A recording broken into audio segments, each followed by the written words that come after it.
Hey, good day, everybody. Welcome back to the channel, Jackass of All Trades. So, what we're doing today here, welcome to the engine room of MV Gallivant. What we're going to get on to is installing a pressure sensor, or more accurately, a vacuum sensor to this Racor filter manifold. I get you set up in a little better position to see how things are going to work out. We're going to get installed a street tee, not a street elbow. Now this is made by a company called Across Oceans, and I'll put a link in the description for the website and for this particular product, and show you how it works. But you got to check these guys out. They got all kinds of sensors, pressure sensors, vacuum sensors, ultrasonic sensors. You want to measure the fluid level of a fuel tank, but you don't want to drill a hole. You can do it ultrasonically. Same with a black water tank. No more floats fouled with you know what. Um, they can put a pressure sensor down to the bottom. It's compensated through atmospheric to atmosphere for accuracy through a little tube that's run up the cable. But these guys got it. They really do. Worth checking out. And if you want to, start to network your vessel. So we'll reposition the camera and get this going. Not this. This is the remote for the camera. Okay, it's almost impossible to move around here. I'm filming myself, camera stand, remote buttons. Anyway, these um, these assemblies have got the transducer that is removable from the sensor, and I'm super happy about that because you're not twisting wires and all that sort of stuff. The other thing is I have a factory gauge here that shows pressure because these filters can be pressurized as well as work vacuum. I have a factory installed gauge here. That gauge, uh, um, I want to keep it. So I don't want to take the sensor where I put it right here and put it right there in its place. And then I lose the benefit. So that's why I want to put in a street tee. I'll put that street tee in there, and then the sensor will come, take the little cap off of it, and the sensor will come straight out like so, and then I can just run the wire carefully around here.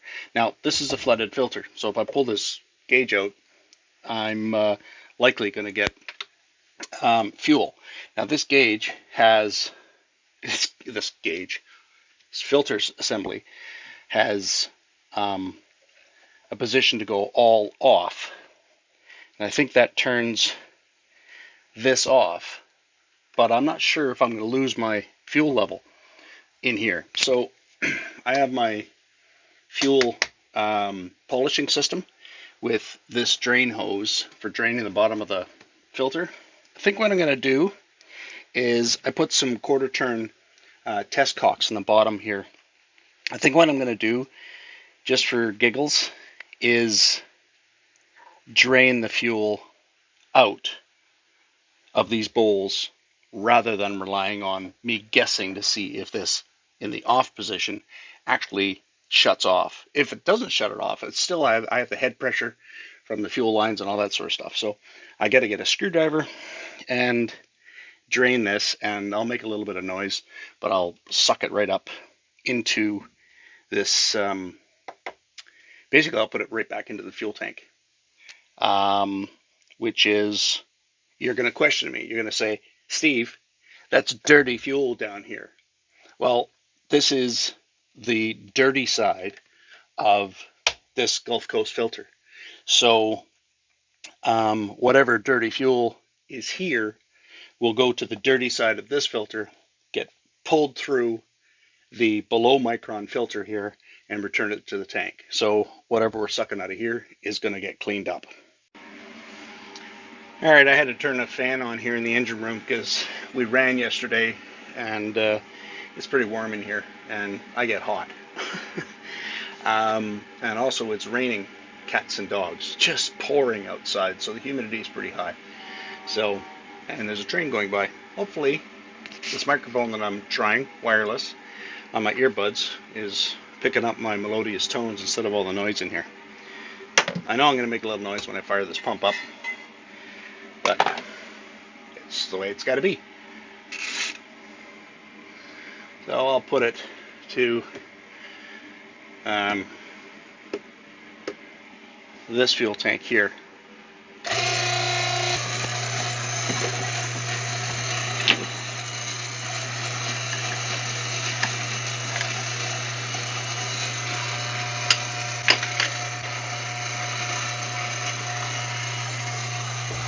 Now,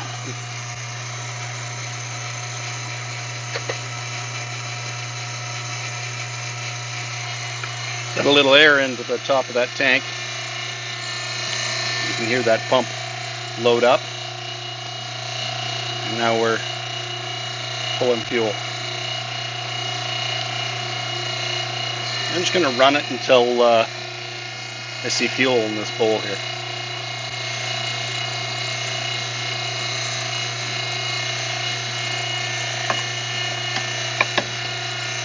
There she is.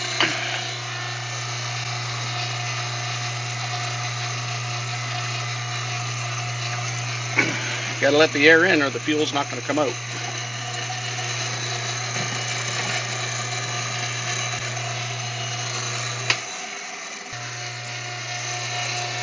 It's got that under control.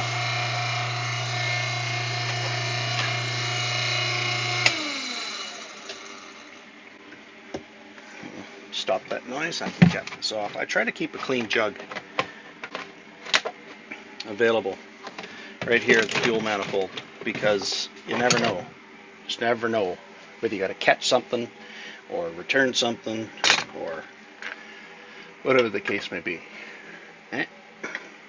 9/16, and this is going to be fun because that's an aluminum valve body and a brass filter, or pardon me, filter housing gauge. So luckily we're in good shape here. You really have to try to resist trying to unscrew a gauge from grabbing it. It will work once it's loose enough. But I've seen so many 4-inch gauges in the field destroyed. Oh, look, I got fuel here. How much though? Another catchy catch. Let's see what happens. And I should have my street tee and everything else ready to go, but no, that's more fuel than you think. Yeah, we can vacuum that up.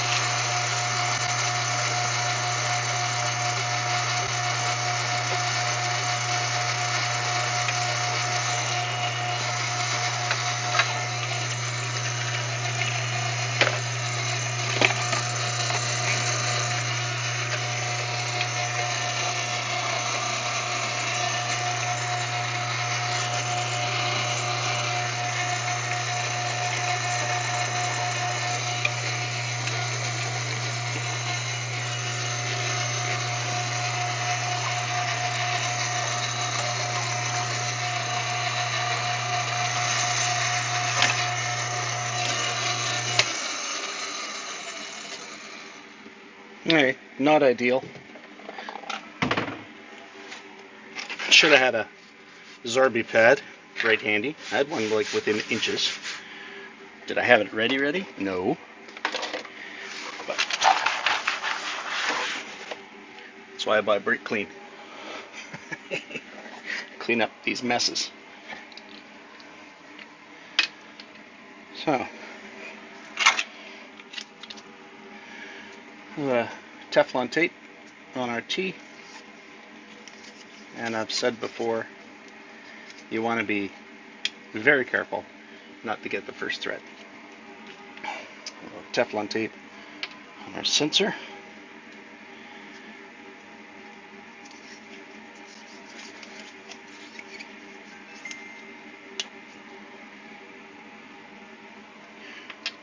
Alright, get this wound in here.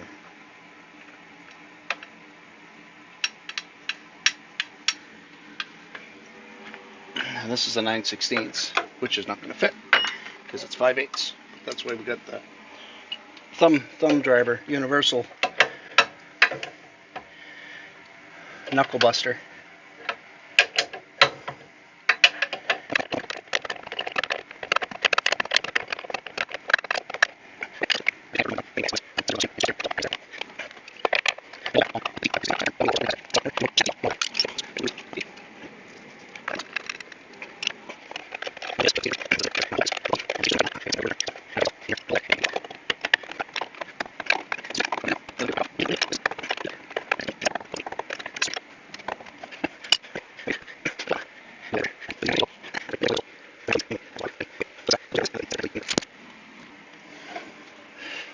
There. Okay. Now we can turn the fuel back on. And now that we have head pressure, I can fill these again. Actually, my tanks are low. That was great. My fuel tanks are only about this full. So I'm going to have to fill these manually. That was well thought out. Dummy. Okay. Let's close the chapter on this, and let's get the sensor connected to the NEMA network. Alright, when I did the NEMA network, I recently did a huge electronics upgrade on the boat. I wish you guys were along for the ride with that one, but I wasn't thinking about a YouTube channel at that time. So I've had to run a NEMA network in the boat. Now the boat is filled with this beautiful product called Panduit. And it's really beautiful if you put it together properly, which you can see right here. I haven't. So it runs everywhere. So this is my NEMA backbone right here. And it runs through this Panduit, across, around, and then drops out down here. This is going to be my location for tank level sensors, and possibly position sensors for the fin stabilizers and these sort of things. Not really thinking at the time about the engine room. And if we head into the engine room,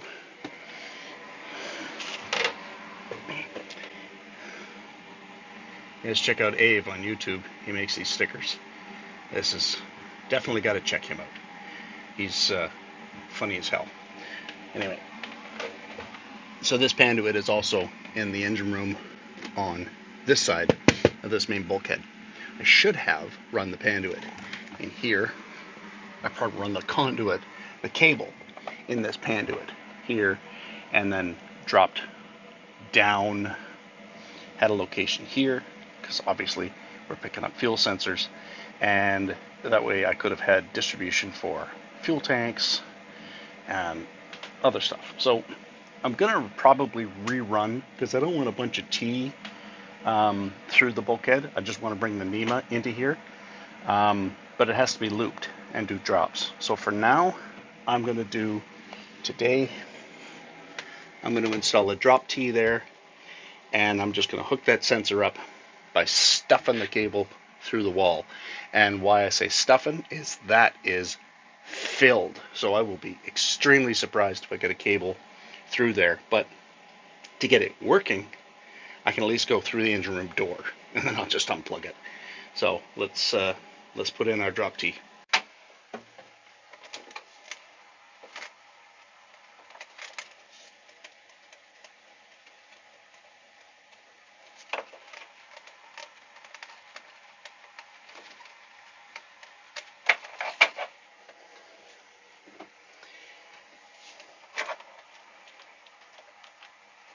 So I'm not going to be screwing this to the wall because it's not a permanent location. Isn't this interesting? There's oil here. Ha. Uh-huh.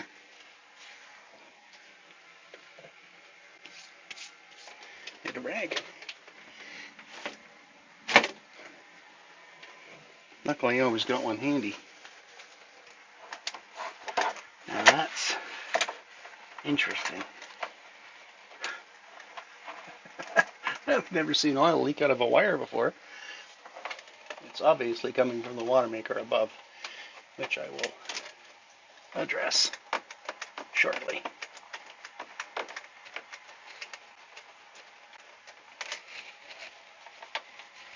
Yeah, see, from the water maker.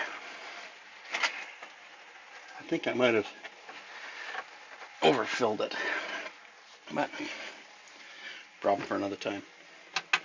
So there's our drop tee. The cable on it. Not knock the camera over.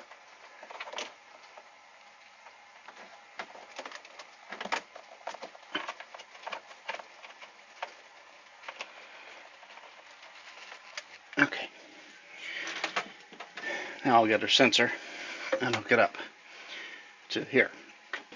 Alright, I got the wiring and the programming done. Not all the wiring. So now I got to install the module. But I first have to find where I put it. There it is, on top of the motor. So there's a little programming LED, how these are programmed to get into them on HTML with basically with a browser. You plug them in, you wait 15-20 seconds, the status of the LED will change to a different flash rate, unplug it, plug it back in, and then connect to the Wi-Fi. The Wi-Fi will say pulse. You enter the password, now your Wi-Fi connected to the device. Now you can change all the parameters of the device, and then once that's done, it's done, and it'll communicate on the network. So I've done the parameter setups, took some screenshots, so we'll share those, and then we'll hook this up and zip tie this into place somewhere so it's out of the way, and I'll probably go behind the filter, maybe in front, don't know. Anyway, I'll tie it all up, clean it up, and then plug it in. We'll go up to the multifunction display, see if we can find out if we can communicate with this thing and what it's going to show us.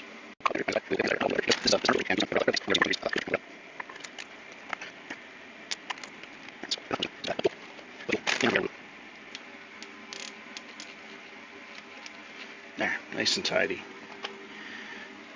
Flush cutters. Gotta have them. Gotta use them. Don't be lazy. Let's plug the sucker in.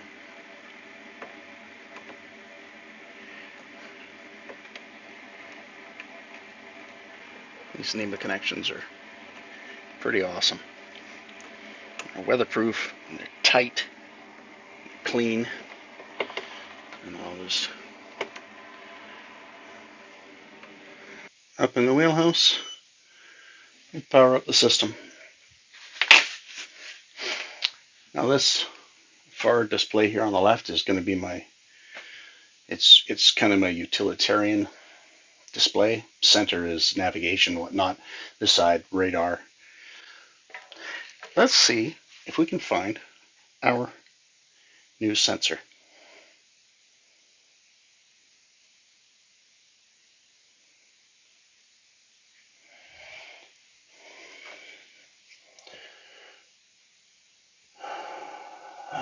Vessel. Switching. Let's see if it shows up on fuel.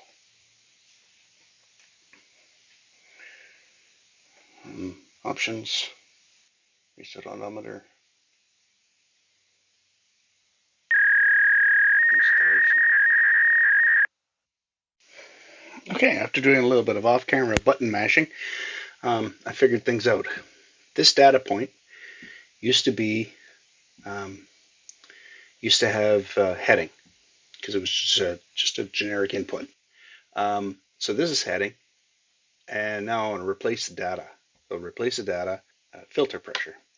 There. Now it's reading. So the reason why it's reading 0, because we're not pulling any fuel. I want to see if I can start the main engine, and hopefully I don't have any issues with that airlock in the filters.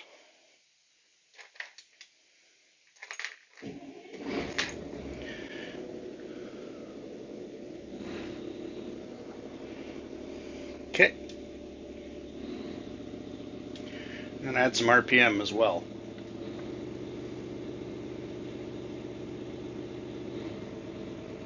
So that's only 1,000 RPM. And I realize it's a cold motor, but we've still got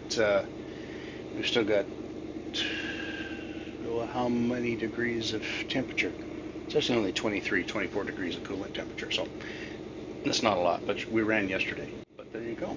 Now we can see what we've got happening here. We're 1.9, 1.8 negative PSI on the filter. I can probably change that to inches of mercury. I know in my brain that 15 psi or 14.7 psi is a perfect vacuum. I'm not concerning myself. You're looking for change here is what you're looking for. So if your normal running is 1.18 and it goes to 3, your filter's telling you something, and it's time to some maintenance done. Yeah, we've had our engine running for a little bit now. We're just clicking along here at about 1,000 RPM. So I got minus 1.23 psi. I'm going to go downstairs into the engine room, staying away from the spinny things, and see if we can change over to the other filter and see in real time what the pressure change looks like. So I'll keep you with me on the earbuds, but you stay here. Look at the gauge. It's going to get noisy because it's a big Caterpillar engine.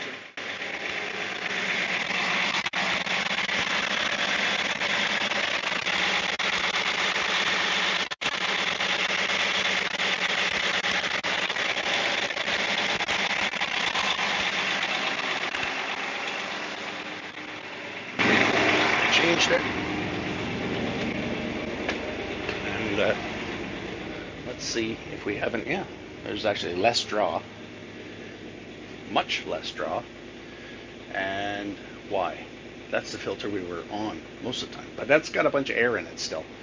It's got to work its way through. So I bet you as it fills with fuel, and we can watch it here, as it fills with fuel, there she comes. So the vacuum level's coming up. And that makes perfect sense that we're drawing a little bit more fuel, vacuum, on that filter, because that's the filter that I've been on for probably 3 years, 2 years. Yeah, 2 years. But I polish my fuel a lot, and the primary filters stay whistle clean. I'll put some stills here in the video of what the inside of my fuel tanks look like.